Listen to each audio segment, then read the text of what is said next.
cocktails, and movies. We'll dive into an all-time favorite film or explore some of the latest releases, but we'll always pair it with a delicious cocktail and share our thoughts and opinions and some fascinating behind-the-scenes trivia. I am Kirsten Jackson. I'm a blogger and cocktail influencer at lowcountrysocialite.com. I'm Terrell Bernard, and I watch movies from the 90s and enjoy them. And, following those two introductions, I don't know what else to say other than I'm Jeff. I was forced to be here against my own will. Yes, very much right. So. We told him we would punch him in the arm if he didn't join us. So. In the arm. So it is what it is. But yes, we are back again. Episode 2 of season 4. We are moving right along. How y'all doing, Jeff? What's going on? Doing good. Doing good.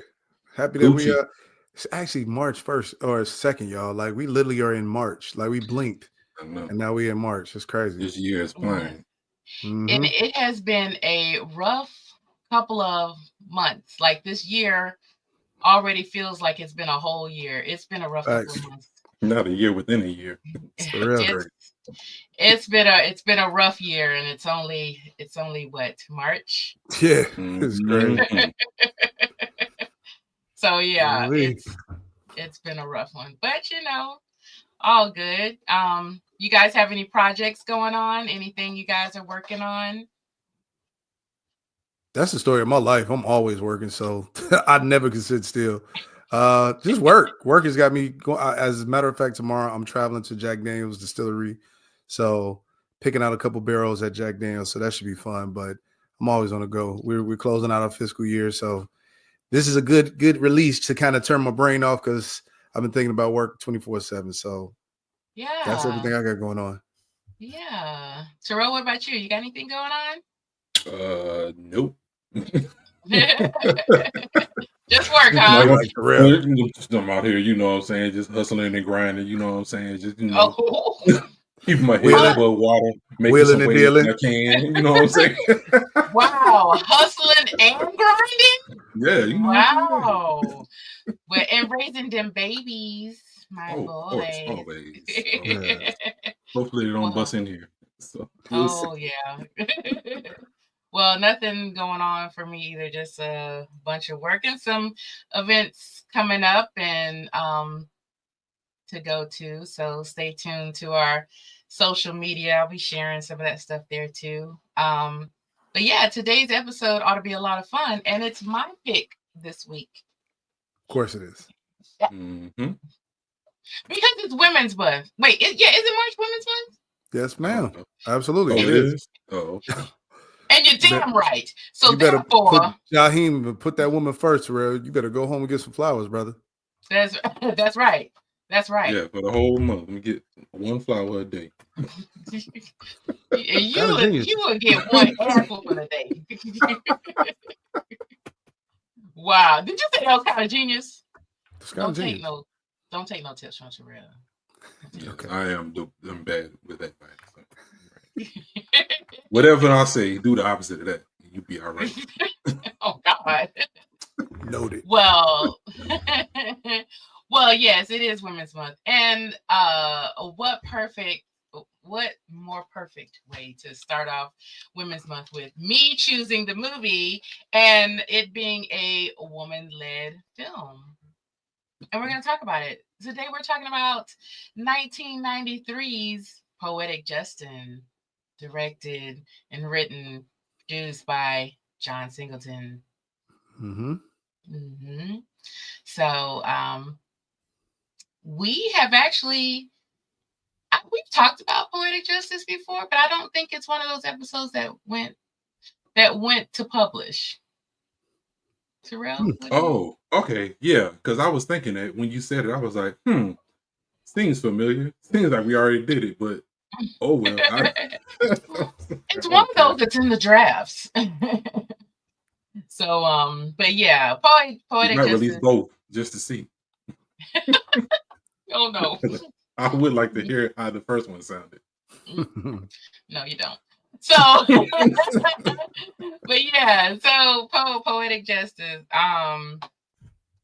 It is. Well, you know what? Let's talk about our history with the film. I'm gonna kick it over to Jeff. Jeff, what's your history with this film? You know, I don't remember going to the movie theater to see this one. Probably was, yeah. I guess that's why I don't remember it, because I wasn't old enough to get into a rated R movie by myself in 1993. But it's a cult classic, you know what I mean? And I got a few things after I revisited it. Why is it a cult classic? But yeah, it's definitely a fun. Listen, young, vibrant, fine Janet Jackson. I'm gonna probably reference that about 5 times in this episode, because that woman does not age. Like, Janet Jackson is a timeless beauty. But I digressed. It's a really good movie. You know what I mean? I feel that if this is one of the things I was telling you in the last episode, like, this got to be in your black card, you know, regimen. Like, these are one of the movies that when you checking somebody's black card, if they've never seen Poetic Justice, then you got to start questioning your friend circle. Like, are you really down for the culture? But yeah, it's definitely one of those, you know, cult classes. But well, I'll save my thoughts for later. Somebody looks offended. Shut up.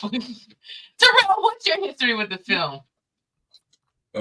Let's see. I don't remember much. This was 1993. I know I did not see this in movie theater. I'm pretty sure I saw this at my sister's house on VHS. That sounds about right. Probably, yeah. I mean, because I don't think we saw it like together. So yeah, this is one of those ones. But yeah, this is definitely a movie that over time has grown on me. Because you know how you see a movie like, I don't think I'm gonna watch that again, and then somebody's got it on and you put it on. You know, okay, it gets a little better and better each time you watch it. So I was like, by this last viewing, I was like, got a lot of things going on here. Can't wait to talk about it. Okay, cool. Well, my history with the film, I really don't know the first time that I saw it, but I know one thing that I remember probably even more than I remember the film is the buzz around the film. Like, I remember being so excited for this movie to come out. And I remember all of the, like, just the talk about it. And I think that if I'm remembering correctly, you know, because it was led by 2 musicians turned actors, like MTV was like talking about it a lot, and like BET was talking about it a lot. I remember on the music stations, you know, like music stations are much different now, but like they were just talking about it, and just also just generated a lot of buzz, you know, and seeing Jackson on screen. And so I remember being very excited. I don't think I saw it in the movie theaters, because I feel like I don't think my mom would have taken me to see that. However, well-known fact. So I don't know how I saw it. I must have rented it. I don't know, or maybe it came on TV. I really can't remember, but I remember loving it. I remember being I knew who Stevie Wonder was, obviously, but being introduced to the deep cuts, you know, with the music that played, like the soundtrack was incredible. And even though all the songs aren't on the soundtrack, which is crazy to me. Definitely. So, you know, I guess I've never actually looked at the actual soundtrack. I just like listening to the songs and the music. So it's one of those where you buy the soundtrack and you're like, yeah, I'm about to hear, what the hell is this? Like that? Right. Yes. Exactly like that. Yeah. Well, all right then. Because I love that TLC song that's in Get It Up. You know that. So I like that. Deep cut. But yeah, so but yeah, it's one of it's one of my favorite movies, but to me, it's a movie that's like kind of like in the same vein as Set It Off. Like if it's on TV, I'm going to watch it, and it probably should have been listed in the episode that we did a couple of weeks ago with our rewatchables, because I've watched this and Set It Off like multiple times. So, but anyway, yeah. So, and Terrell, I'm gonna give you a break today, and I don't do that very often. You know. I know, right? That's a first. So let's see what's going on. What break am I getting today? Well, it's time for a 60-second recap, and I really feel like the best way to really introduce our newest host would be trial by fire. Okay. Mm-hmm. So we're gonna put 60 seconds on the clock, and Mr. Jeff is going to give us a 60-second recap of our film, so our audience knows what we're working with. Whenever you're ready. Cool. Let me know. Just tell me when to go. Well, I'm about to put 60 seconds on the clock right now. All right. 3, 2, 1. All right. So this movie is about two gentlemen that are actually working at the post office that are traveling across state to go to Oakland, assuming that they are in LA, driving to Oakland to drop off some mail. They want to have female company, so they invite one, the character's name is Chicago, his girlfriend, and his girlfriend invites her friend Justice, who is played by the beautiful Janet Jackson. So Lucky, by the late great Tupac, is the one that's driving. They get a chance to go across country, but they run into a lot of issues on this road trip. A lot of things that we'll talk about on this episode. And Justice, as well as Lucky, will end up happily ever after, getting together, living in lovely bliss, if you will, in the movie Poetic Justice. Mic drop. That's it. Okay. Boom. Got it. Jeff, that was something. That was something. Appreciate it. It was definitely something.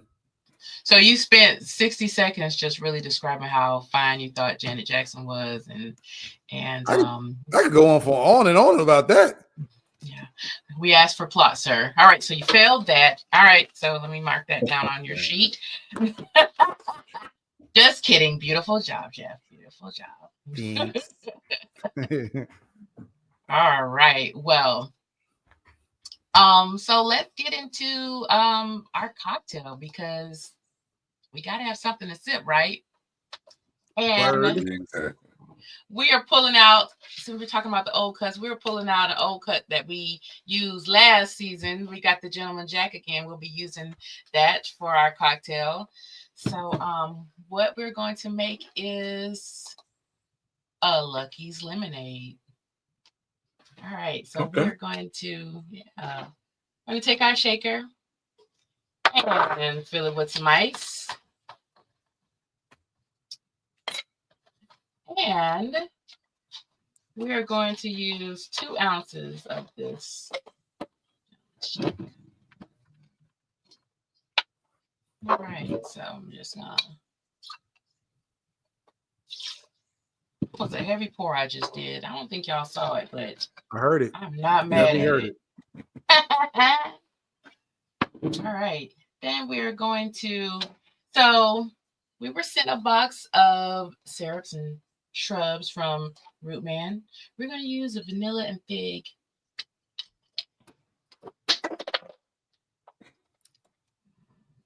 All right, moving on. Yeah, we don't need that. Don't worry about it. Yeah, caps is specific. Yeah. It was really just in the way. She meant to do that. Absolutely. I really need to clean off my desk. That's the problem. So we're going to use 1/2 ounce of that in our shaker and put that over there safely so I don't knock it over without the cap on. And because it's lemonade, we're just going to add a couple of splashes of lemonade in there. And put our top on our shaker. And give it a shake. Shake, shake, shake, Sonora. Shake it all the time. Here we go. I got some two-handed work going here, filling our rocks glass with ice. And then we're going to pour into our shaker. And I'm going to top it with a little ginger beer, just for a little buzz here. It's fancy. I like it. There we go. And there we go. And if you're feeling sexy, you can garnish it with a lemon wheel, but I don't have one. So here we go. And that's our lucky lemonade. You don't have one. What happened to it? I thought you bought the whole supply. My lemon wheel? They're in the refrigerator. I didn't get them. This is nice. Nice. So here we are. Mm-hmm. Lucky lemonade for life's bittersweet moments. Nice. So, yeah. So let's get into it. Let's do a little technical stuff before we get into the meat of our film. So, Poetic Justice, released in July of 1993.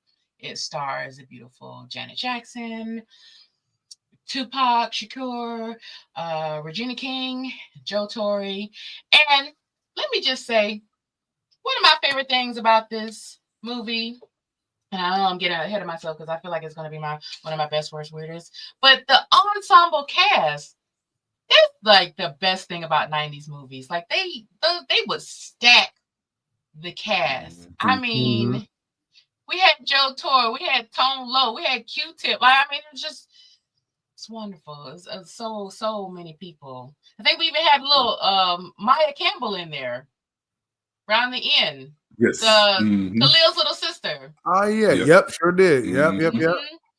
So yeah, the cast, it was very stacked. I'm like, dang, John Singleton, okay. Yeah, get everybody. And also, like, one of the most impressive things for me was that John Singleton was only 25 when this movie came out. And it was right on the heels of Boys in the Hood, which was an explosive success. So it means he was only like 23, 24 when Boys in the Hood came out. So, like, I mean, we already know how incredible he was, but it's just like for him to be that young and to make these films that have just done really, like, critically well, and it's just amazing. But yeah, he was very, very young. But yeah, so it was written, directed by John Singleton, 25 years old, distributed, production company was Columbia. The shoot location was South LA. It had a budget of $14 million and grossed $27.5 million. So it was a commercial success. Unfortunately, Rotten Tomatoes has given it a 34%. But I don't think I looked to see. Right. You know, we've talked about it before. Like, Black films are just like real critically judged unfairly. Yeah. But I don't know. I know that is like the critic score, but I don't know the audience score. I feel like it wasn't. Maybe it wasn't there, but I don't know. Pretty sure it's high. If I'm willing to guess, it would be high. Yeah. But yeah, we as far as like the representation in the film, I think it's a good representation of Blackness. There's a lot of female representation, even a bit of queer representation. You know, we have some of the hairstylists in the salon, they are queer coded. But yeah, I think, you know, that representation is there. There's also class struggle when we look at poverty and the violence. But yeah, so that's just some of the technical stuff about the film. So let's get into it. Did you guys enjoy this rewatch? Because, you know, you said you've seen it before. Did you guys enjoy this rewatch? Jeff, what are your thoughts? Uh-oh. Kicking it over to me. Kick it over to you. Have you ever heard like people say you can watch a movie over and over again and then you look at it with a different set of eyes? So in 2025, I feel like we literally have a different lens. A lot of things that they say that could have passed in the 90s won't fly in 2025. So, good afternoon. How you doing? We got a first comment on YouTube. Good afternoon. Good afternoon. Yeah. Hey there. But yeah, so I feel like in 2025, because of the social climate that we live in now, there was a lot that was kind of like clutch pearls moments. You know what I mean? Where it's like, wow, like in the 90s, yeah, it was cool to see Janet Jackson and Tupac, get into acting. Obviously, Janet Jackson had already been into acting, but I think this was Tupac's second film after Above the Rim. So, it was like, all right, cool. Some of my favorite musicians are in this movie. But when you really start breaking down like the dichotomy of the movie, and then you start looking at like the things that were happening, I'm like, what? I'm actually lost to see what the actual plot was. So when you were asking about the plot, I'm like, you know what? It's actually there's a lot of loopholes. There's a lot of things that I kind of question about the movie now in 2025 that I did in 1993. Like, what is the message of the film? Like, that's my biggest question. Like, what was the message of the film? Because we saw a lot of ups and downs. We saw a lot of, to be honest, we saw a lot of just like heartbreaking things from the crackhead, baby mama. You know what I mean? First of all, let's talk about the structure of the family, right? How is acceptable that he has a baby mother, right? Him and Tone Loc, Tupac and Tone Loc, are joking about being co-parents, right? Like they both got kids by the baby mama. Well, she calls me dad too sometimes. What you mean? My daughter never's gonna call you dad. So it was like it was a hidden joke. I guess they banded together as brothers, beating up the new guy that was in the bed with the cracked out, baby mom. And it's like, one, I question both of their, judgment in women, that the fact that literally if crackhead, whatever, baby mama was the only one on the list, one, why are you sleeping with this woman? And secondly, why are you not protecting yourself sleeping with this woman? Because I mean, maybe a baby is the least of your worries that you should be worried about catching from this woman, because it looked like she was the local one stop for the neighborhood. Yeah. But I digress. I'm just saying. Everybody had a turn. It was like a bus stop. Let me kick it over to Terrell. Said you kicked it over to me too soon. It was just a little gut wrenching. You know what I'm saying? It was just like, it was just one bad thing after the next. It was never a point where the movie, if this is a love story, right? I think that's what the overall message is supposed to be, but it is really a love story in the rough. Like, you got to really scratch through and dig the beauty out of this very rough, very rugged, jagged piece of rock or ice, glass, whatever you want to call it, for this movie that is supposed to be called Poetic Justice. It was nothing poetic about it. I don't know where the justice came in, but yep, that's where I'm going. I mean, I know that Janet Jackson's character was named Justice, but again, outside of her doing poetry, you know what I mean? She had an alcoholic mama. It was a lot. It was a lot. By the time I got off this, I had a for real like struggle with just staying motivated in life. You know what I mean? Oh my God. Wow. It almost changed the trajectory of your life. You had to struggle to stay motivated. I was just being dramatic, but at the end of the day, it was again with the 2025 lens that I watch now. It was kind of a hard watch to just see, because especially when we talk about representation, it's like, is that really an accurate? Again, I always say that art is imitating life, or life is imitating art. So I get it. It's somebody's story. If it's not the three of us, this is somebody's story and somebody that lives with it. But when it comes to the overall representation, and I get it, sometimes we sometimes have to be mindful of what we put out. But again, it's not my story per se, but I can definitely appreciate the representation. It was a star-studded cast, beautiful Regina King as well. Of course, I'm always shout out all the women, but yeah, you know what I mean? It was just a lot of things that I definitely liked about the movie, but in 2025 was a lot of things that I was like, can't get away with that in 2025. That's for sure. So fair enough.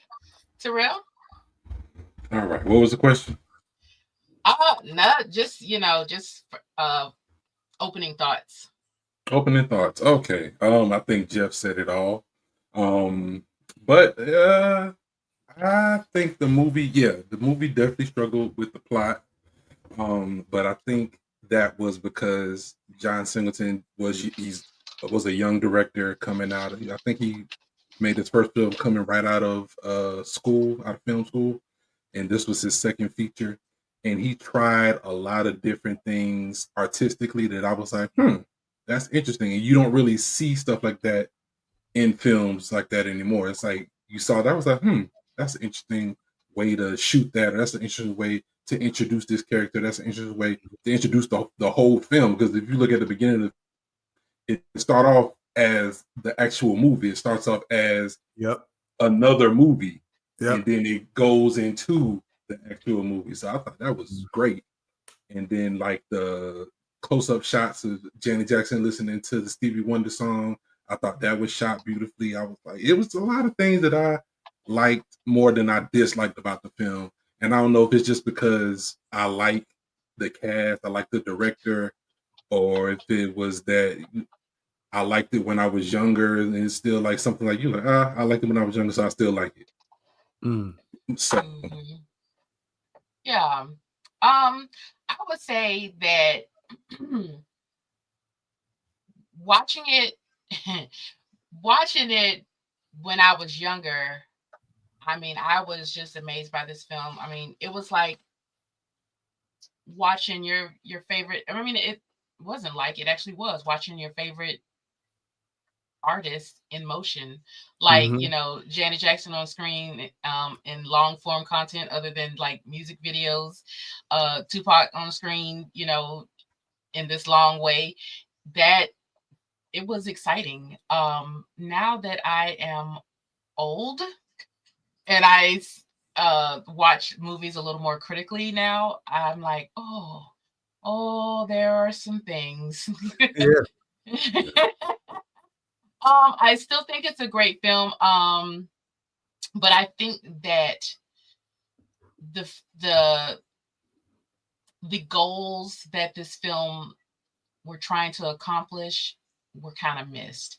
I think that this, you know, a lot of people, you know, when this film was first presented, was like, oh, this is a woman's film. It's because it's woman led, and you know, and John Singleton went on record saying this is not a feminist film.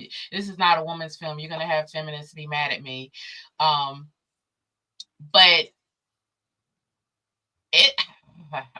There are some things that are like, ooh. And I also think so. You know, a large driving force in this film is Maya Angelou's poetry, which is, it's Justice's poetry, but you know, it's originally written by Maya Angelou.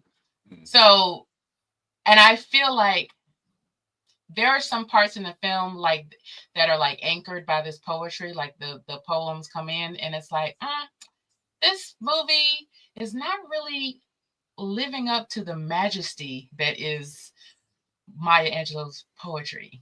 And there's like a scene in particular where, and you know, I'm sorry to jump ahead all the way to the end, but like when Lucky is mad at her and accuses her of, you know, making him miss his cousin being killed, and then Phenomenal Woman starts being recited, and it's like,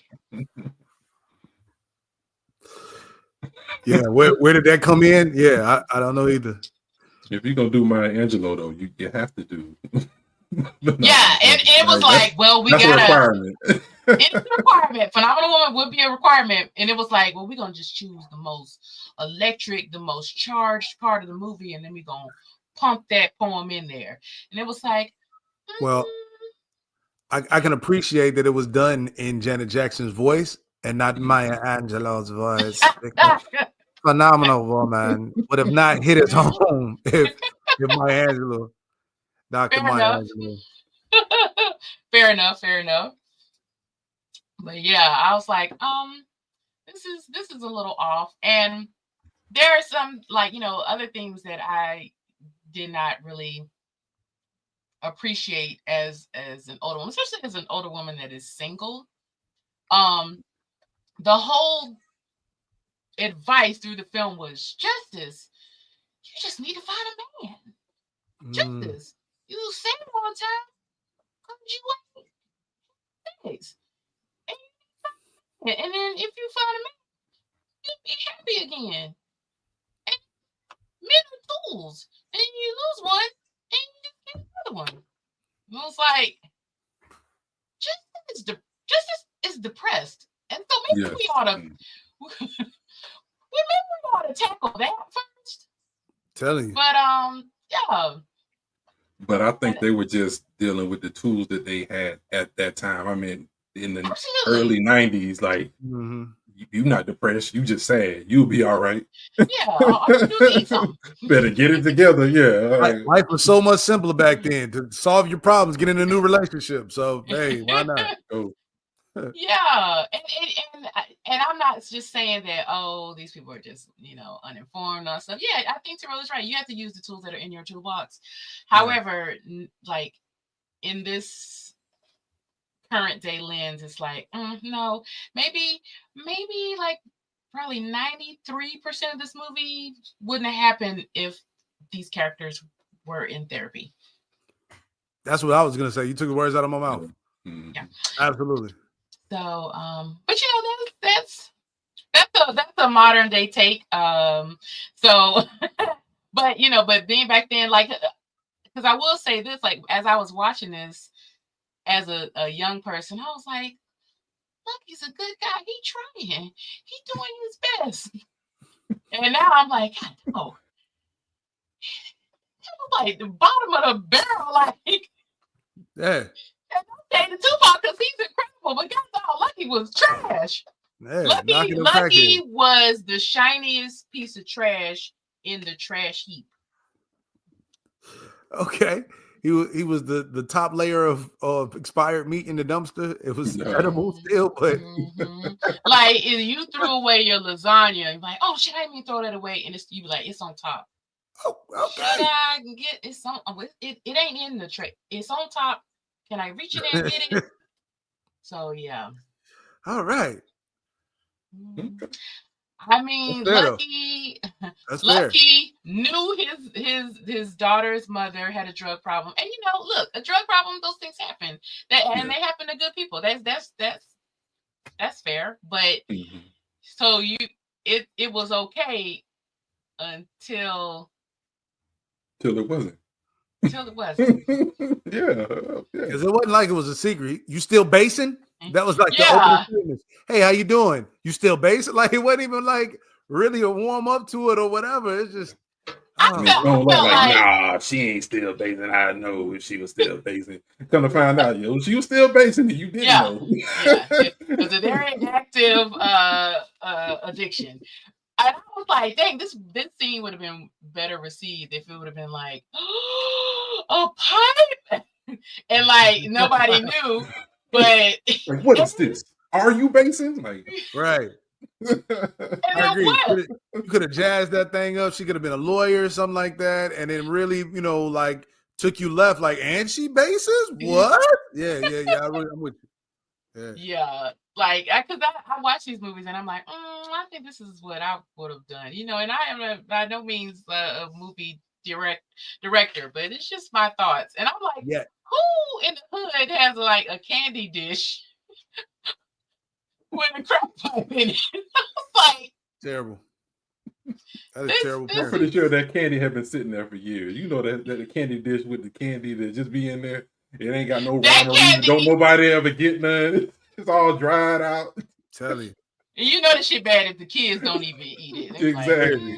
Well, for the kids, ain't nobody watching them and they not eating the candy. Something was wrong with the candy. Exactly. That candy looked fresh. Now, if it had looked like halfway melted, I would have been like, that's a believable scene. But yeah, that was but it's a lot of different themes in this movie that I'm like, that's not so well received. Like just like Jeff said, like in today's climate, that wouldn't be so well received. But I do have a question for you guys that I'm going to ask and then answer, and then ask you guys. So I do think that one of the major themes of this film is grief. And I do think that this movie does do a really good job of portraying Black grief and trying to heal from that.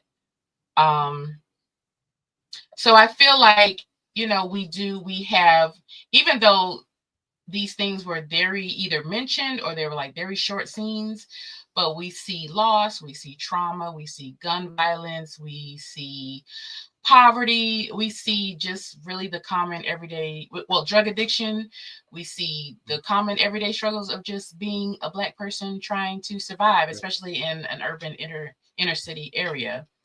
And I think that this movie, it's did a beautiful job of positioning Justice as a Black woman who is actively going through depression and grief, and showing her moving through life. Because I don't think it's talked about enough that, because when we talk about depression, usually it's, surrounded by talks of, being in the bed all day, or binge eating, or being sad all the time.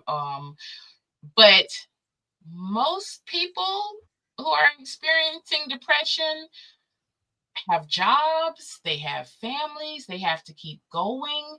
And I don't think it's talked about enough about how people keep going and they carry grief with them. And it influences their choices and the things that they do. I also think that this film did an amazing job of showing. So this film, I would say that this film is it's a road trip film. Like it's a road trip. But it was this journey of healing. Like the stops they made, it felt like they were just getting stronger with every stop. See what you did there. I like that. Well played. Road trip and making stops on a journey. Well, thank you, Jeff. I am here to entertain. Yeah, I like that. And to teach the masses. But but yeah, I like the first stop with the family reunion. And I haven't been to a lot of family reunions. I've had a few in my life, but I know like the feeling that you take away after that, like that just getting together, it's almost like being recharged and like rejuvenated by just being surrounded by your family. Or even just like when you have a good guys night out or girls night out, just like the feeling that you get afterwards, like hanging out with people. And then going to the African festival, and just like how the characters of Justice and Lucky were like these hard characters, and then you almost like see them soften and their sharp edges get more round, and just like them growing, even just with that scene. So I think this film did a great job with that. Jeff, why are you looking like that? Yes, I'm gonna save mine. I didn't see no sharpened edges on my side of the screen, but you go right ahead. Oh my. You're being very poetic for this poetic movie, so please take us on this journey on your metaphors. Thank you. And now I will read my next poem. Exactly. Is incense burning in your background? Is some incense back there? It is. It All right. is. But no, I think like the characters, like Lucky, they just got to cussing each other out, and then now they're softening, and he's playing with her hair and asking her thoughts, and she's actually talking to him, because before she had no words for him.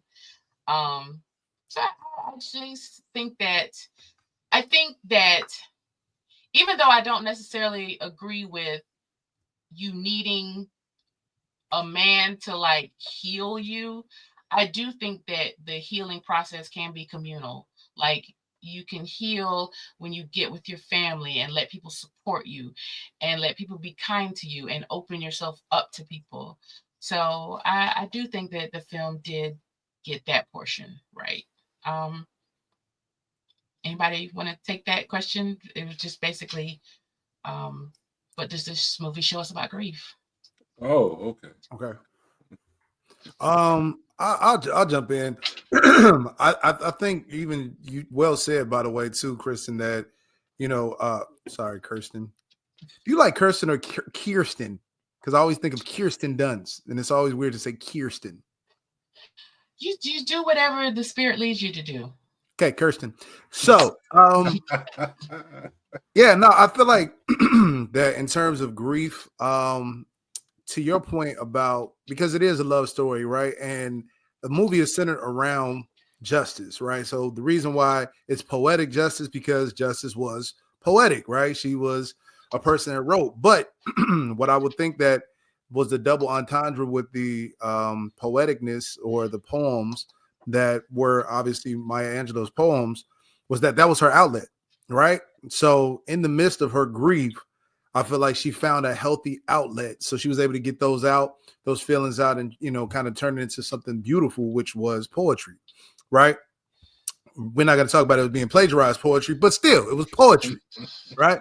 So she had an outlet, you know what I mean? And the unique thing about that is that within that film, it was so many different vices, whereas so many others, like her friend, you know, was an alcoholic. So she turned to alcohol to remind her and kind of, you know, brought up past traumas or undealt with traumas from her mother and things of that nature. So other people found different outlets to channel whatever grief or whatever they were going through. And she found something that was creative, that wasn't, you know, addictive. I mean, you could call it addictive if she's addicted to writing poetry, but it was a healthy outlet, you know, versus, you know, just turn into something that, you know, could potentially harm herself. So I would argue that the positive spin on the entire movie was, in the midst of all of her grief, in the midst of all of Tupac's grief, that they needed each other. So it wasn't that she just needed a man, they needed one another, because Lucky had a lot of stuff that he was going through, and Justice had a lot of stuff she was going through. And through their, I hate to say trauma bonds, but honestly, you know, it kind of really was a trauma bond. They both had something that they could relate to in terms of her getting her boyfriend getting killed, her first true love getting killed by gun violence, his cousin getting killed by gun violence. They were able actually to come together on that and live happily ever after. But that's the only good critique I could say, that it was like a wonderful, you know, trauma bond, or just them needing each other and they helped heal each other. Now, this is the pre-Baby Boy of Baby Boy. If you really, that's what came to me yesterday. Yeah, I was thinking that when I was watching. It was the pre-Baby. I don't know what John Singleton was going through when he was going through writing these movies, but this is the pre-Baby Boy. This is Baby Boy 1. And Baby Boy, the movie that we know, is Baby Boy 2. Every aspect of it. And it's carryover from Boys in the Hood. Did y'all peep that the guy that killed Q-Tip is the same guy that killed Ricky in Boys in the Hood? Same dude. Same dude. Yeah, with the same with the shotgun nose. With the shotgun. Yeah. But yeah, you know, so I'm like, all right, John, like, what's going on in your personal life, bro? Like, why is all these baby mamas, like, why is all these with all these baby mamas? Why is there so much game? But I mean, we're talking about the early 90s in LA, and it was, you know, Bloods and Crips were going crazy and gang violence. So those stories did need to be told and shed a little bit light on life in LA. But like I said, it was a precursor to Baby Boy. It was a lot of, you know what I mean, Yvette and Jody like behavior and a lot of this. And you got to think about, like what I said, clutch pearls moments. Like the first part of that road trip was not like oh yay, we're going on a road. He cussed that woman out and kicked her out of the mail truck. Like, no respect for a woman. He kept calling her outside of her name. You know what I'm saying? Called her every type of female dog you could call her. And you know, after a while, then everything is cool. Let me just talk to my girl. She could be stubborn. Regina King gets her finally to come back in the truck. And she was like, they still gonna fuck you out. You know what I'm saying? So it's just like one of those things where it was like, all right, could that really happen? Like, I get it's a movie, right? So for the sake of the movie and everything, how do you turn from being arch enemies to now we butt naked in the fields under the Jason Lyric Act having sex for the first time unprotected, by the way? And then, you know what I mean? Just going into the sunset, living happily ever after. It's a lot of loops. It's a lot of holes in this story. It's a lot of, you know what I mean? Like, that would never happen in real life. Because I know for sure, if a woman is getting disrespected, called outside of her name in fights, because you got to think about it too.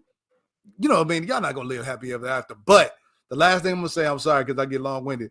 The real enemy in this movie, though, is not Tupac. You said that he was the sharpest. He was like the the least amount of trash. Chicago was a dirt bag, and he was a hidden dirt bag. That man put his hands on not one woman, but two. He hit justice as well.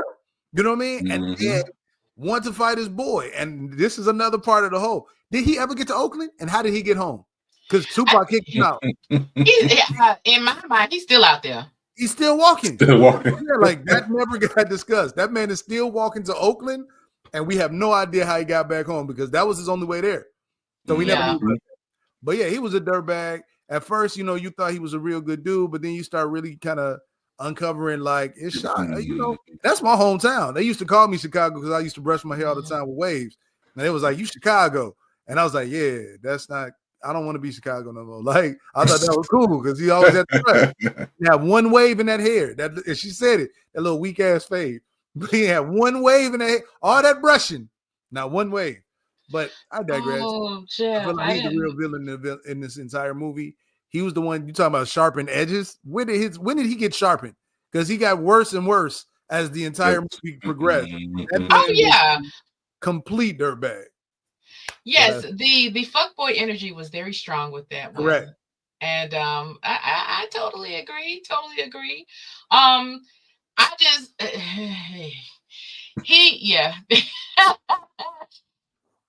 and yeah. Well, you know, I'm sorry. I'm gonna give you a chance to talk about if you'd like the grief.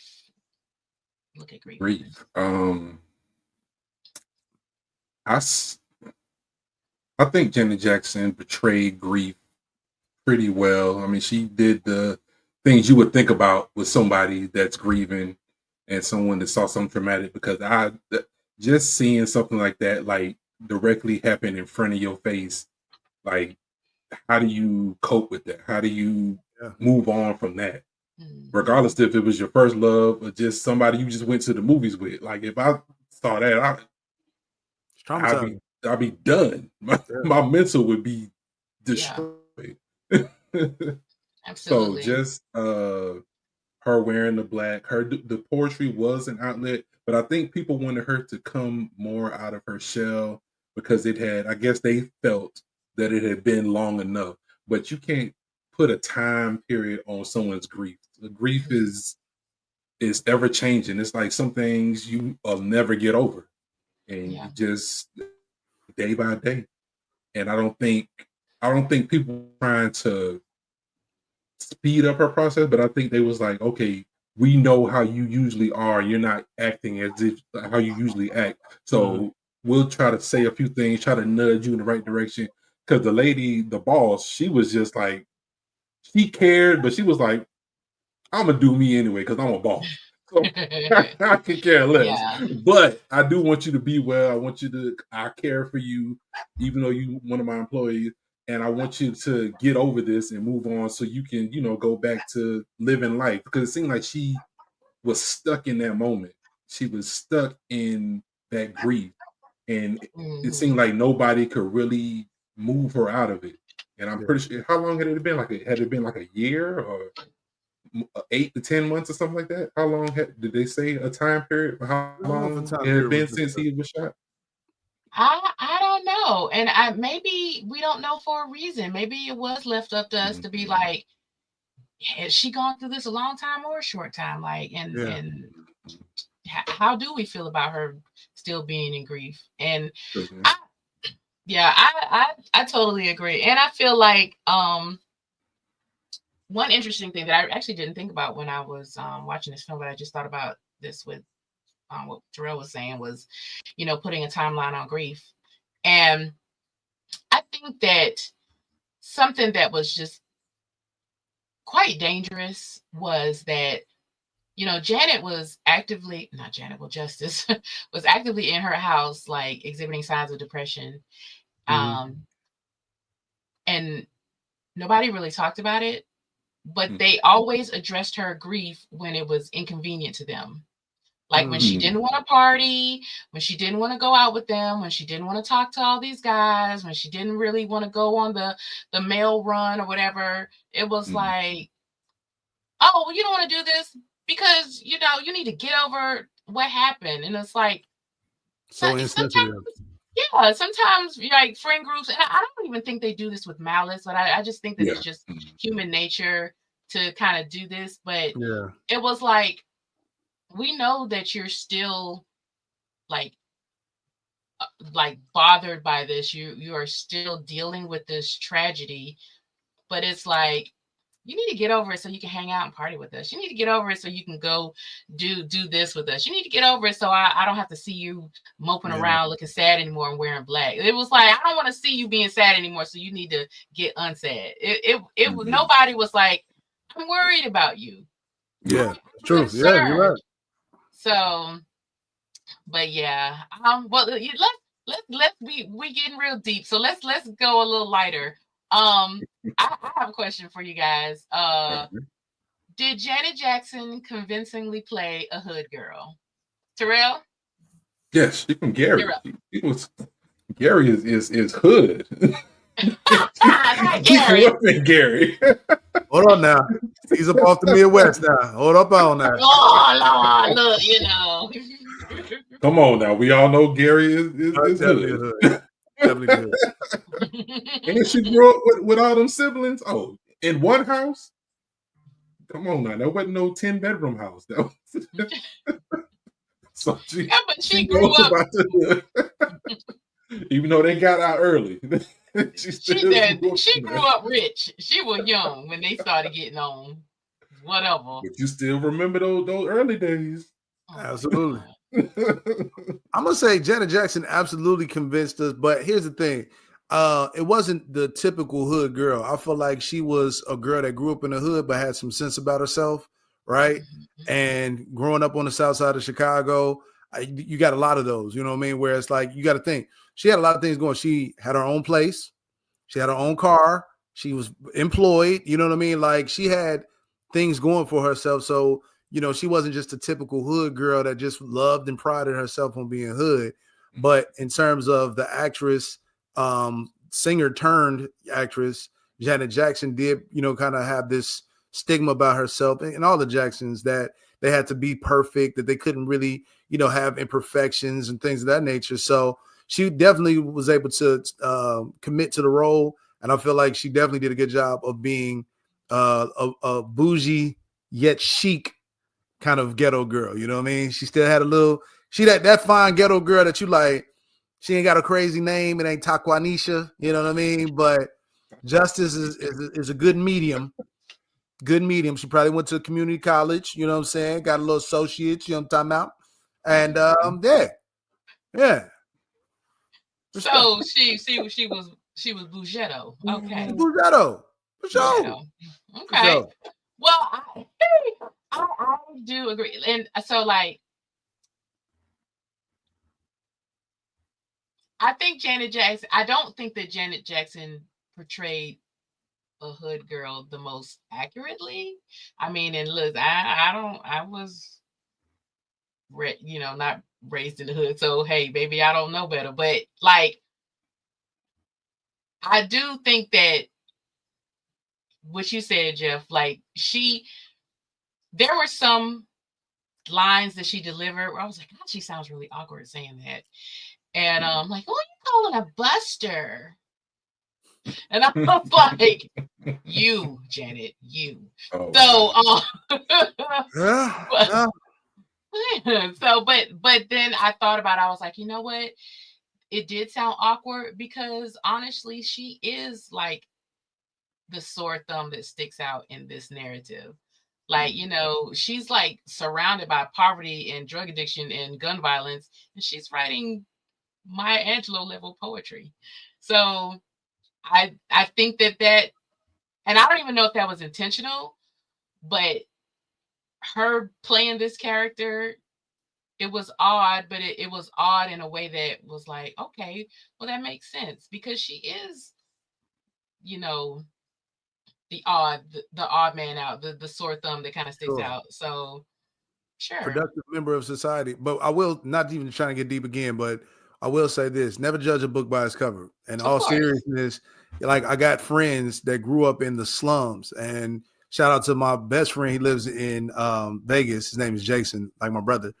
And if you hear about all the killings and all the negative connotations that come from Chicago, he and his family were raised in a part of Chicago where they had every opportunity to be the stereotype of that neighborhood. You know what I mean? And just kind of giving. So many people be like, "Well, look what I was raised in, and I ain't never gonna be nothing because this is what I come from." But they defied all the odds. All of them are not only thriving, but they're all married with children. And, he's a detective now, you know what I mean? So I always like to, I have so many examples, like one of my mentors, you know what I mean? Like, even though sometimes you might be brought into whatever the circumstance, you don't have any control of that, but you do have control over where your life is going. And everybody has pro-choice, you know what I mean? So you can either choose to succumb to your circumstances, or you can dare to dream and get out of your circumstances and, invest in yourself and better your life and, do whatever that looks like. You know what I mean? You don't have to be, speaking the King's English and be highly educated to be successful and, be a thriving member of society. You know what I mean? You can still be a bougetto, you know what I mean? To, still have something that, is working for you. So, again, like I told you before in the beginning, it's some layers in there. You got to dig deep to find some of these meanings, but it's not just all bad, negative connotation. Mm-hmm. Absolutely. I totally agree. So yeah, let's talk about, and to jump back to the beginning, y'all. I don't know what it is about me. Maybe I'm just crazy or slow, and that's fair. But whenever Poetic Justice comes on, and then this movie with Billy Zane comes on, I'm like, is this the right movie? Oh yeah, when the first starts, yeah, because it's like Terrell said, it was beautifully done because it throws you for a loop. Like, what am I? Because you start off one way and then you're hard right to the other way. You know what I mean? Mm-hmm. It gets me every time. Like, but one thing I did notice on this watch was that, so I'll preface it by saying another thing that I enjoyed about this film is just like this whole like juxtaposition type stuff. And like in the very first scene, so we have Billy Zane and Lori Petty in this fake movie, and there's romance in the beginning, and then just like with Justice and her boyfriend, there's romance going on, and then all hell breaks loose when he's shot. But they're shooting in the movie too, and it's just like this black white thing. And I was like, oh, that's pretty cool how John Singleton did that. Like, and it's like how violence is viewed differently when the skin color is different. Good point. Yeah, see what you did there. You're really poetic on this episode. I see that. Okay. No, seriously. Indeed. I like it. Okay. Yeah, because I was like, oh, they shooting in the parking lot. They shooting on the screen too, and it was just like, oh, okay, that's interesting. A little bit of foreshadowing. Yeah, and then like we get like those beautiful scenes of which I was like, there had to have been a better highway for them to take. It looked like they took the long scenic route. And I was like, well, okay. But we did get those beautiful scenes. Like, we had no idea the chaos that was going on in that mail truck, but it sure looked beautiful driving up that highway and all those scenes with the ocean and all of that stuff. So that, and then just like basically like what I was saying earlier and what you were just, talking about how this poetry against this violent backdrop, just like, we have the poetry recited and you hear the whirling of the helicopters and the police sirens and stuff. And I was like, okay, that's kind of beautiful. But yeah. I got a question for y'all. Yes. All right. So would the movie completely be different had Q-Tip actually got in the car, follow his intuition, like, yo, I just saw the guys that I got into it. Sorry, babe, we got a rain check. We got to get up out of here, and drove off? Because one might argue that two hormonal teenagers, because anytime that a man can forget about a whole gang beef because he about to get laid, that just goes to show you like legit 2 hormonal teenagers. He was like, "What? Forget what I was talking about. You about to take off this blouse?" Yeah, he was like, titties. Right. I mean, like, dude, you about to get killed, but okay. So my question is, just being devil's advocate, is Justice going through so much grief because she feels partly responsible for killing her boyfriend? Okay. Do you want to answer and then kick it to one of us? Now y'all can go ahead. Okay. I'll chime in last. That just came to me right now. Terrell? Okay. I believe so, yes. Because the only reason he got out of the car was because Justice sent him on them errands, because I guess she wasn't in the mood, or she wasn't feeling it, or she didn't feel like it at that time. And then when he came back, then the mood totally changed, everything switched, and then it was like it was over. Just as quick as it started, it was over. Mm-hmm. It was like, yeah, I'm pretty sure she feels like if I hadn't sent him out, they wouldn't have saw him. We would have stayed in the car, watched the movie or did whatever, and then that would have been the end of it, and we would have went home and still been together. But that's not what happened. You was like in a little funk, had a little attitude, and was like, go give me some jujubes. It's some popcorn. I was like, popcorn and jujubes. So I don't eat neither one of them together no more. No, just playing.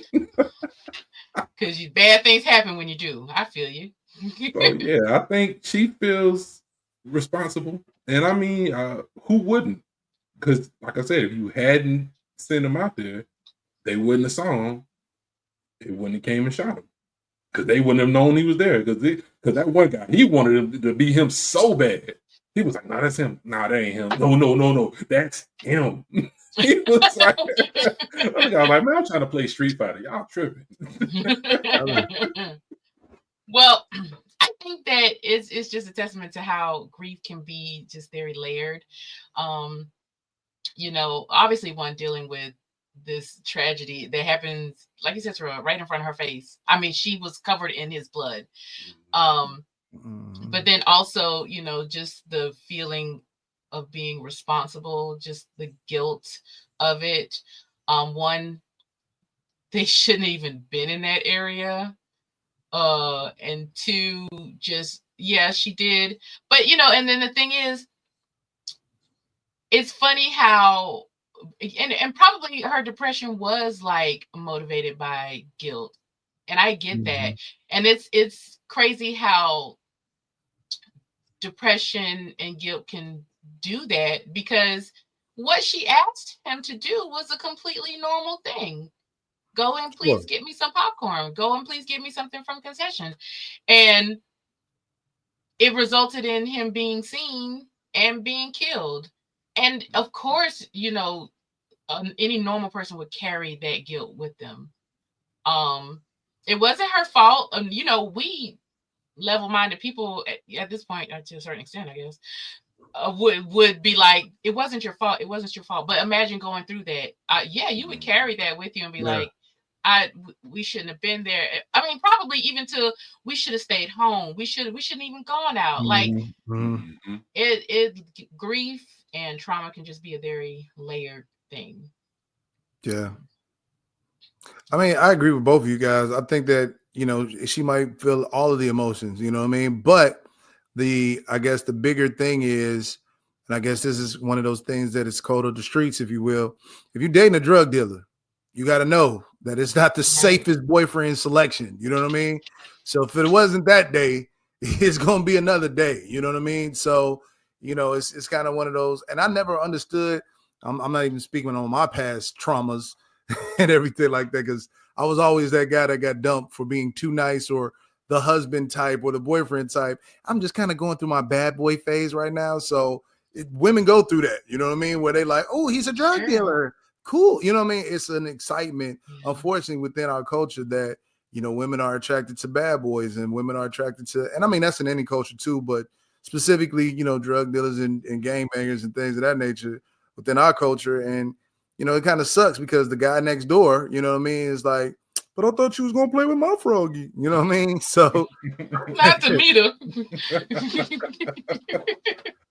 But yeah, you know, yeah. it's just one of those things where it's like, okay, well, you know, again, through that growth and maturity and things of that nature, like maybe, and she even mentioned that in her conversation with Lucky with Tupac, like I only dated one drug dealer. Like, don't put me in that box that these are the only type of men I go after. And I feel like that opened the door for Lucky and maybe changed her mind. Whereas I can feel safe enough to move on to the next guy. And this is a working guy. He's going through things as well, but he's not that typical bad boy. But, you know, he will protect me. I do feel safe and things of that nature, yada, yada, yada. And I just inherited a whole, you know, stepchild. Yeah. That also just. I don't know how good Lucky would be at protection, though, because Chicago was getting him. He was. Chicago was handling him. To be honest with you, he almost got beat up twice. Tone Loc helped him at the house. Oh yeah, because he was getting handled at the house too. Yeah. And definitely Chicago threw his little ass like a little twig, ragdoll. Boom, boom. He got back up. This story that Tupac really couldn't fight like that. Yeah, I mean he was slew-footed. You saw them feet just moving like that, so that's probably why. Really was. Yeah.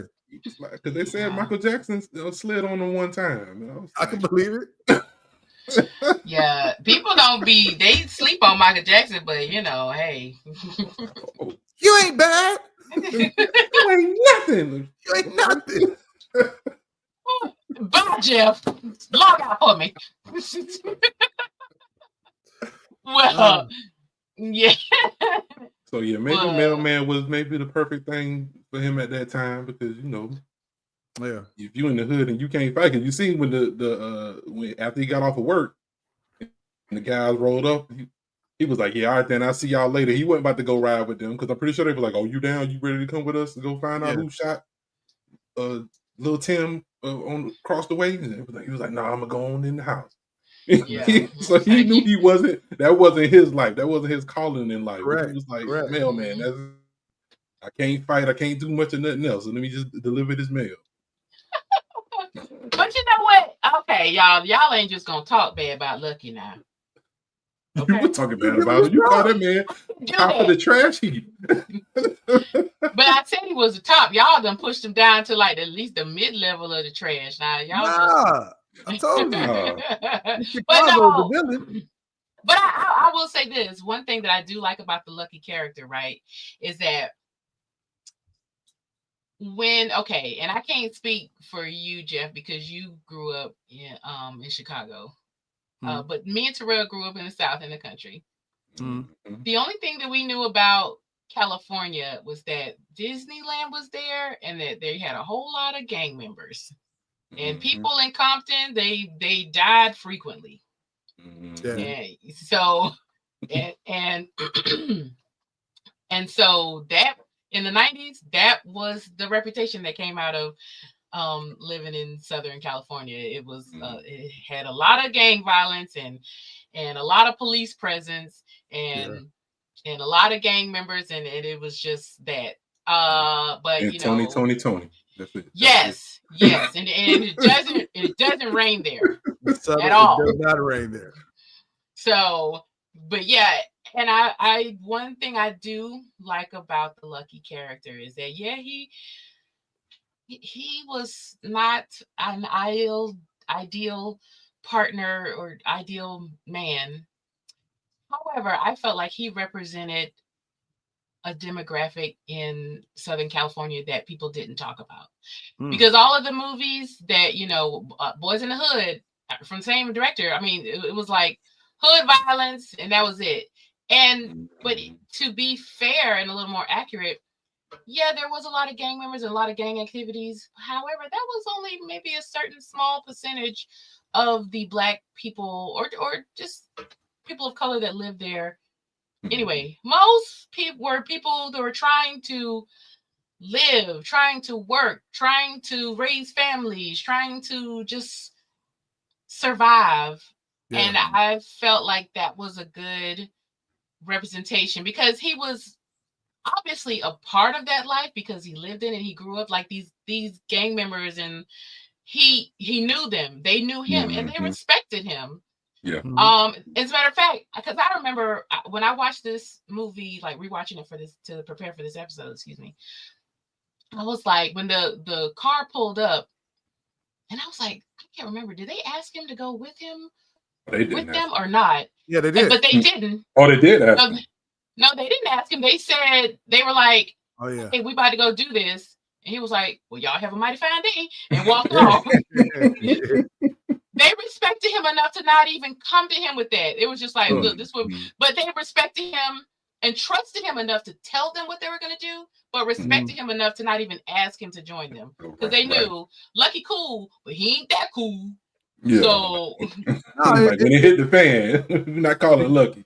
Yeah, definitely what you guys said, like from a bird's eye view, because that is literally, there's a lot of I won't say synergy, but there's a lot of similarities in terms of Chicago's inner city as well as LA, especially in the 90s. Like from, you know, just the colors that we couldn't wear to, you know, even like different brands of clothes. Like if you had a starter coat and it was different colors, then that means you were a part of this gang and affiliation. But, you know, one of the things that I will say spoke to, you know, people that come from like backgrounds like mine in terms of the inner city, you know, there is a level of respect. So even though, you know, like that's not your lane, if you will, you know what I mean? Like I'm living in the same neighborhood.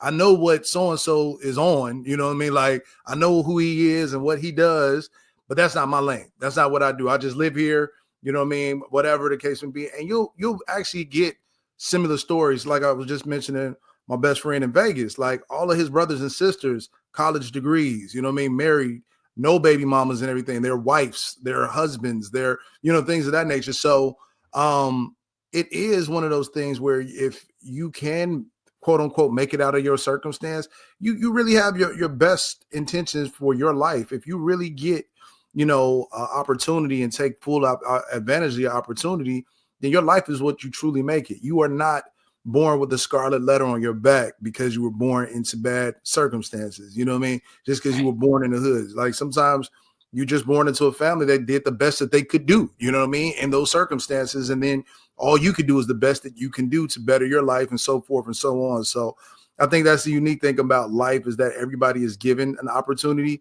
to make the best of themselves, no matter what the circumstance is. So, you know, if we fast forward to 2025, where does Lucky and Justice live? You know what I mean? Like, did they move into her house? Because, you know, Lucky was living at his mom's house, you know what I mean, with his daughter.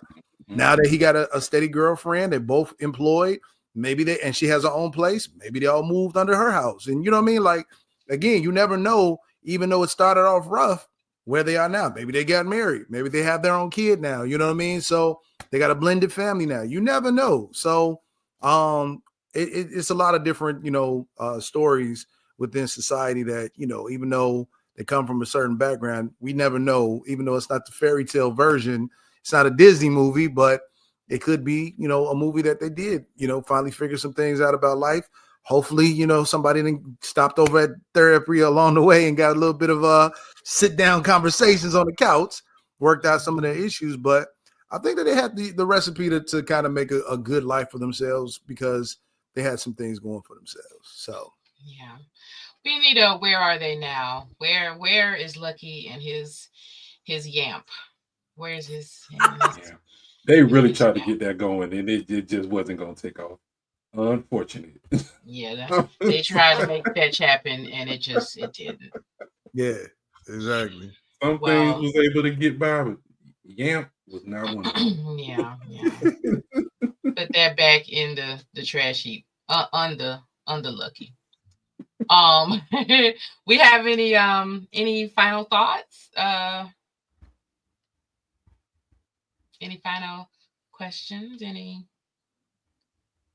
I will say I thought that the dynamic between Lucky and Tone Loc was something you don't normally see. Most of the time when it's wasn't it beautiful? Baby fathers, it's usually some type of animosity or some type of beef, but they seem like they had a real good camaraderie, and it was like, okay, if you don't got it, I got it. If you can't pick up here, I can pick it up here. Even though Lucky didn't want him to, he still was like, it was a respect thing between those two.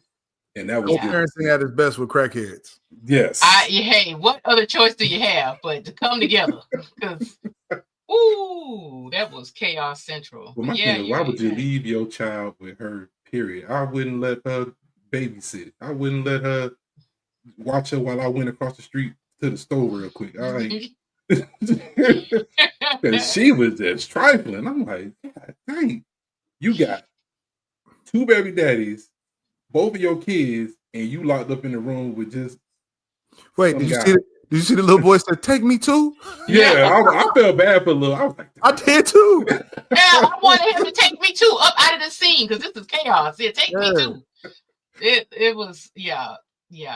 That was a lot. But hey, maybe in sunnier times. What was her name? Toya? Whatever. She was a young no, she was a prominent. Yeah. Okay. She needed to get left behind, just like the word. I tried. Rehab. I tried. Well, this is my final thought. So is it just illegally custody that Tupac has? Because like you just can't really just take the child from the mother. I mean, if he goes to court, he's winning that case night and day. But all I'm saying is he just illegally just stole the child from the mother. So but how do you fight that? I don't think she was gonna tell anybody. Yeah, she probably was happy. It's like one gone. But I mean, well, how do you explain, officer? He came, he found a crack pipe in my house, and he took my child. So I mean, I don't know. But yeah, but well, let's move into best worst weirdest. Terrell, you want to take it first? Best worst sure, all right. Okay, the best part of the film was I enjoyed the cast a lot. I enjoyed the music in the movie a lot. Yeah, so that was the best part of the film. The worst part of the film was there definitely were a lot of loopholes, a lot of plot holes, a lot of things where you'd be like, that don't sound right. That wouldn't happen. So that was the worst. And no, that's worst. Oh, the weirdest part of the film was what was weird about the film? The weirdest part of the film was that nobody at that family reunion knew who they were. Like if you're a family member, somebody's going to know who you are. There ain't no family that big. Just 4 random strangers show up without their family reunion shirts on, and they like, couldn't be. like that's not gonna happen. Especially the elders being there. Elders know everyone. Like, there's no, you're not sneaking in the family reunion with the 3 elders sitting right there. Like, because they already knew something wasn't right there. Like, something and ain't black right. family, everybody just eating their food either. Like you'd be like, whose child is that? Kids get it the worst. So whose baby is that? All in the mashed potatoes and the potato sauce. Like, no, come on over here. Like, where's your parents? You can't just go over there and fix yourself a plate in any black family. So and nothing says I didn't pay my family reunion dues, like not wearing a t-shirt. So wait a minute now, did you pay your dues to attend? Where's your shirt? All this food, where's the dues? And try to get a plate to go. Come on, Lucky. Right. You was doing see how big his plate was, though? Bro, you are a diabolical character. That man had massive. High 2 hands. I said, man. Yes. So, all right, Jeff. I think we all covered it. You know what I mean? The best parts, the weirdest parts. I think, like I said, the weirdest parts would be like just the inconsistency of the plot, like in terms of just like what was the overall message of the movie. I still struggle with that to this point. We brought up some really good interpretations of what we thought, but it wasn't really clearly explained in terms of like, why are we like, okay, cool. We jump started into this story of a love story that was going one way, now ended a different way. But what do we get from it? Like, if there was a Poetic Justice 2, what is the plot that carries over to it? You know what I mean? So I guess that's the weirdest part for me. Again, we also don't know about a lot of the characters. So what happens to Chicago and his girlfriend, right? Because she got put out too. She stopped messing with her, and you're drunk just like my mama. You know what I mean? So it's just like, okay, so what happened to her? You know what I mean? Like, what Regina King's character, what happens to her? Does she get back on the straight and narrow, or is she just a lost cause? Is she now, you know what I'm saying, the alcoholic instead of the, base head? Is she the alcoholic that's now the baby mama that's the local bus stop for everybody in the neighborhood. Who knows? You know what I'm saying? So there's too many cliffhangers on these characters. I ain't like it. And then, I just want to know if Chicago made it back home, because he can't come back to Chicago. Like we taking his name as a board member of the Chicagoans. I'm letting you know we disassociated with that boy. He is not one of us. He's not like us. Like you take the woman, and you take his brush. Now he can't even go back home. Can't even go back home. And I don't even know why they called him Chicago, because was he from Chicago? I don't know. Exactly. Yeah. Too many locals. Weird. That's what I'm saying. It was like, Chicago. We'll roll with it. He was such not just a terrible character, but just such an uninteresting character as well. Like, I didn't care to know anything about him. And this was even before he really started giving off the fuckboy stink that he gave off. Like, it was just like, I don't like you. And I'm not gonna like you. Never dressed a man with corduroys and long sleeve shirts in the summertime. Never. With Jordans. Yeah, fair enough. It was hot. I ain't even gonna say that. It was too hot. Bro, what? It was hot out there. Talk about he was musty, bro. Uniform. He was absolutely musty. Not even just stinking. He was his BO wasn't off. He was musty. That's a different level of funk. And I just don't appreciate the fact that he was wearing corduroys in 90-degree weather. But that's just my 2 cents.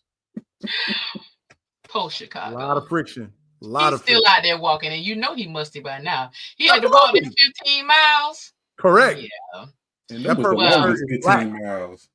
What's the longest 15? Because by the time they got there, it was dark. And anybody picked his black ass up. No, not at all. He might have never made it out the mountains. No. Yeah. He probably still out there just wild and feral, just out there. Him and his brush. Yeah. Like holding it like a spear. Like, oh shit. Okay, my best words weirdest. I got a lot of best. The ensemble cast, but weren't the 90s a fun time to be alive? I mean, goodness, these movies, they will stack up these cast members, and in the beginning, Q-Tip's in the movie, and he get killed in the first 2 minutes. So I'm like, dang, if they gonna kill Q-Tip, who this is gonna be a wild ride, because they could have really got a nobody to play that, but they didn't. Mm-hmm. So, but yeah, just the ensemble cast, seeing Tupac and Janet, their chemistry, gosh, that was really good. Even though there's some toxicity and trauma and all that stuff, they did have really good chemistry on screen, and that was a joy to watch. The worst would be just how we're as an audience, we're supposed to accept that Lucky is the good guy and Chicago's the bad guy, or or the drug dealers are the bad guy, but Lucky's a good one. And it's Lucky's just a bad guy who doesn't own a gun, and that's really it. That was it. He just didn't have a gun. He has a job. He's in the. Yeah, I'm in the union. I was like, dude, okay. Levels. Yes. So, but hey, this is what we were given. These are the tools in our toolbox, as Terrell so eloquently put it. So they yeah. So that would be the worst. The weirdest was I would say that the weirdest would be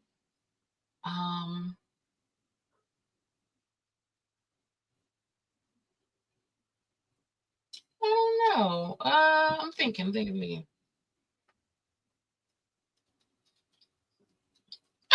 Oh,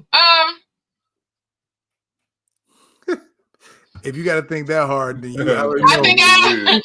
Too many weird ones in there. I thought I would come up with something very quickly. I guess I should have practiced and studied and broke that down. But I don't know. Put it in your notes. Put it in my notes, in my handy dandy movie notes template. See, we are official, guys. I can give you a weird one. All right. If you want to use this one, you mentioned it earlier about there was a lot of overtones, like there was definitely some LGBT moments. What was on the phone call? What was that bad news? Like the foreshadowing was like he either got a call from the clinic and he got the results back from his test that he got AIDS, or we don't know. That also is a weird one. That was like, okay, we built you up, and then we don't know nothing about that character. You know what I mean? So again, a lot of loopholes. So if you would like to borrow that one as a weird one, you can say that. That is actually on my list of things to talk about, but I was like, oh, not talk about it because I wanted to talk about like the queer representation and those queer coded characters in the beginning. But yeah, it would have been nice to have that scene fully fleshed out and we know, but then also it was kind of like, well, we can guess what kind of bad news he got, but in the end, it really ain't none of our business. Right. So yeah. So I don't know, but yeah, I'll take it. Thank you. So, well, you guys, did you enjoy Poetic Justice rewatching it? I didn't mind it. I didn't mind. I don't ever mind watching a Tupac movie. Yeah, a movie with Tupac. I'm like, I'll watch it. Well, let's go into happy hour. Terrell, what character would you have a cocktail with? I am having a cocktail with.